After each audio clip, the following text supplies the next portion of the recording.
ગાંધીનગર વિધાનસભા બેઠક દરમિયાન કેન્દ્ર સરકાર દ્વારા જાહેર કરવામાં આવેલ જીએસટી રિફોર્મ મામલે પોરબંદરના ધારાસભ્ય અર્જુન મોઢવાડિયાએ વિધાનસભાની પ્રસ્તાવ પ્રક્રિયાને સમર્થન આપ્યું હતું અને કેન્દ્ર સરકારના આ નિર્ણયને ખેડૂતલક્ષી સુધારો ગણાવ્યો હતો।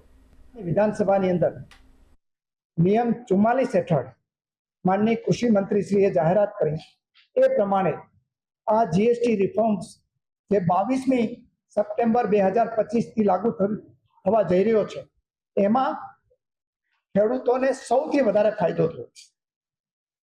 એ પ્રમાણે જે ટ્રેક્ટરની ખરીદી ઉપર ખેડૂતોને 12% જીએસટી લાગતો હતો એ 12% થી ઘટાડીને 5% કરવામાં આવ્યો છે। એનાથી ટ્રેક્ટરની ખરીદીમાં ખેડૂતોને 35,000 રૂપિયાથી માંડીને 45,000 રૂપિયા સુધીનો ફાયદો થવાનો છે।